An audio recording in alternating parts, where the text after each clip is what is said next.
Assalamualaikum warahmatullahi wabarakatuh. Perkenalkan, nama saya Nova Ramdhani. Saya dari Prodi S1 Manajemen. Di sini saya akan menjelaskan tentang struktur ekonomi Indonesia, pertanian, industri, dan jasa. Struktur ekonomi Indonesia, pertanian, industri, dan jasa. Kita dapat membedah tingkat pemahaman dari yang paling dasar hingga yang paling kompleks.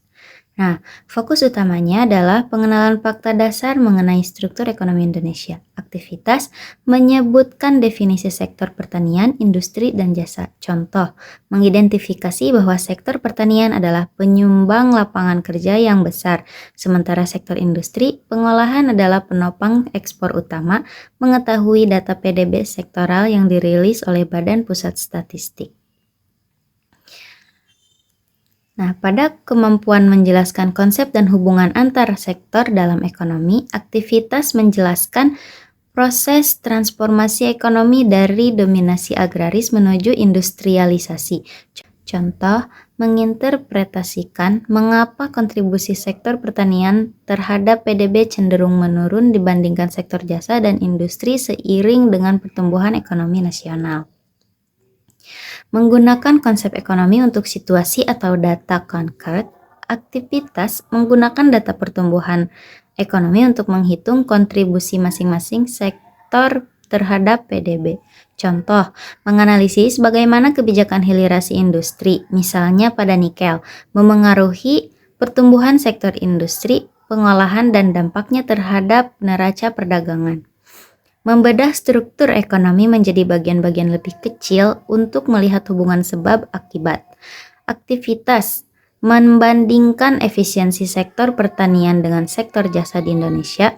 Contoh, menguji hubungan antara rendahnya produktivitas di sektor pertanian dengan arus urbanisasi tenaga kerja ke sektor jasa atau industri di perkotaan.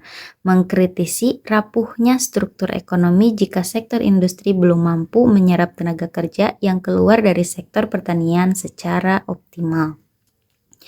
Nah, melakukan penilaian krisis terhadap kondisi atau kebijakan ekonomi, aktivitasnya menilai efektivitas kebijakan pemerintah dalam mendorong sektor jasa digital sebagai motor ekonomi baru. Contohnya, memperdebatkan apakah ketergantungan Indonesia pada sektor jasa dan komoditas atau pertambangan sudah cukup untuk mencapai visi Indonesia emas dibandingkan jika pemerintah memprioritaskan industrialisasi manufaktur.